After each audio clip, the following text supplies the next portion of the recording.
If you ever find yourself traveling through the rural provinces of the Visayas after nightfall, do not accept food or drink from a stranger at the roadside. And if you hear something moving on the roof of the house where you are sleeping, do not go outside to look.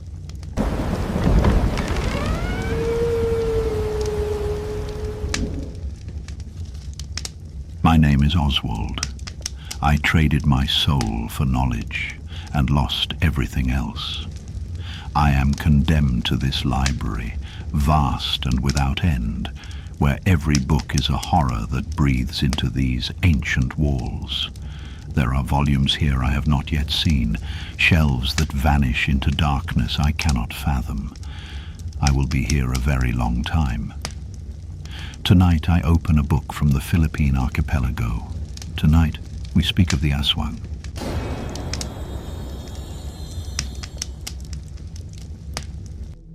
Her name was Clara Mendez, 26 years old. She was driving back from her cousin's wedding in Capiz, the windows down because the air conditioning had stopped working somewhere outside Roxas City, and the night air smelled of sugarcane and rain-wet earth. She had a half-eaten bag of chicharron on the passenger seat. She had a playlist she'd made specifically for the drive. She had her phone at 82% battery. She never made it home. The first sign was the dog. A thin white dog standing in the center of the road, perfectly still, watching her headlights come. She slowed. It did not move. She stopped. It turned and walked unhurried into the tree line, and that was when she heard it above her, a soft, rhythmic sound on the roof of the car, like fingers, deliberate, patient, one after another. She told herself it was a branch. She told herself the car had simply made a noise. She turned the music up. The sound stopped. She exhaled. She reached for the chicharron, and then the smell hit her.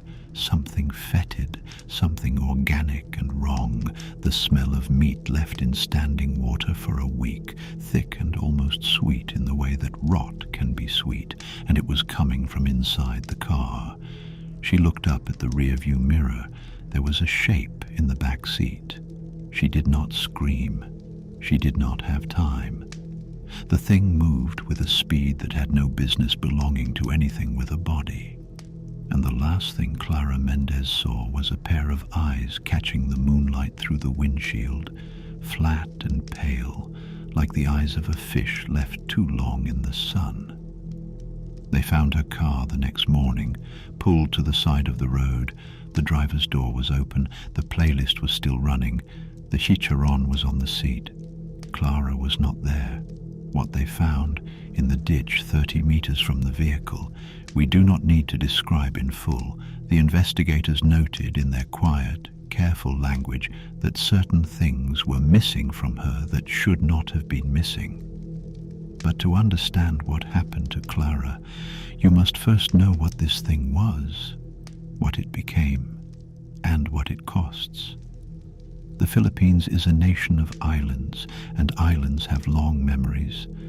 Long before the Spanish arrived with their crosses and their architecture, before Manila was anything more than a settlement by a river, the people of the archipelago understood that the world had layers, that what walked in daylight was not all that walked, that darkness had tenants. The Aswang is not a simple creature. This is the first mistake outsiders make. They attempt to classify it, to pin it like a butterfly to a board, and it resists classification the way water resists being held in a fist. It is, in different provinces, different things: a vampire, a ghoul, a witch, a shapeshifter, a beautiful woman in one telling, a great black dog in another, a bird with a cry that sounds almost like a human infant in distress. What it is at its root is transformation. And transformation, when it corrupts rather than elevates, is among the oldest horrors the human mind has ever conjured. The stories cluster most densely around the Visayas, particularly Capiz province, which Filipinos call the capital of the Aswang. Ask someone from Manila if they believe it and they will laugh. Ask someone from Capiz and they will not laugh. They will look at you for a moment before they answer. That pause, that brief, careful pause before they speak, tells you everything. Here is what the folklore tells us, accumulated across centuries of telling, passed from grandmother to grandchild in the hour before sleep, which is perhaps not the wisest time to tell such things. The Aswang was once human. This is crucial. Whatever it has become, it began as a person. The transformation is not accidental. It is entered into deliberately through pact or inheritance or ritual, traded for something the person wanted badly enough to pay the price of their humanity. Sound familiar? The specifics vary. In some accounts, a dying Aswang can pass the curse by breathing into the mouth of a chosen successor at the moment of death. In others, a person must consume the flesh of another to begin the change.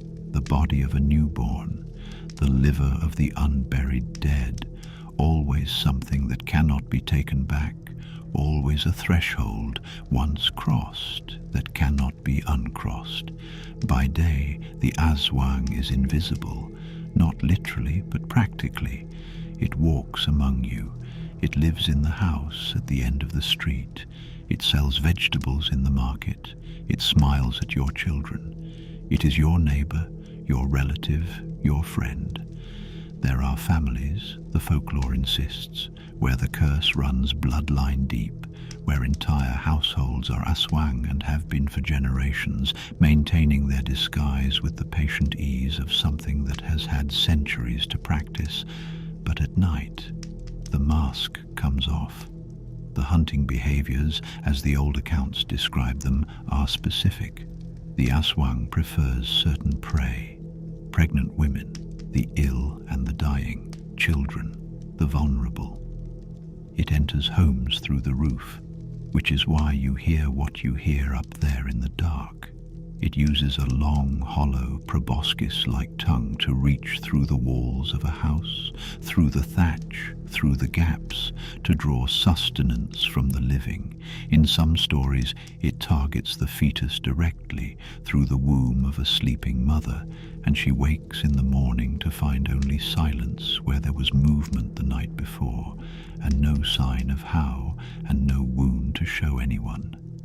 To detect an Aswang, the old people taught their children several things.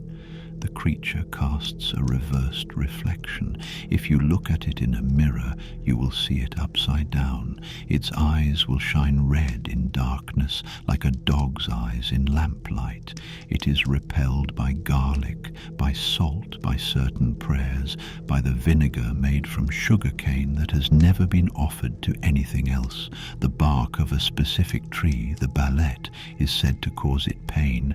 If you suspect someone, look at their eyes in bright light. An Aswang's pupils contract vertically, like a cat, like something not quite built for the human world it walks through. These were not superstitions to the people who developed them. They were survival tools, practical knowledge passed down with the same seriousness as how to read weather, or which mushrooms to avoid, or where the current runs strong enough to drown you. The Aswang was not metaphor. The Aswang was a problem to be managed. And yet the tragedy underneath the horror is this. The Aswang did not always choose what it is. Some inherited it before they understood what they were inheriting. Some were transformed by the actions of another, by a parent who breathed the curse forward without consent into a child who would wake one morning feeling something had changed in them that could not be changed back. There are accounts, quieter accounts, of Aswang who struggled against what they were, who tried to resist the hunger, who loved their families and hated what they became under the moon. The folklore holds space for this, barely in the margins of the more violent stories, the tragedy of the monster who remembers being human, who can still feel the weight of what they were before. Those stories are the ones that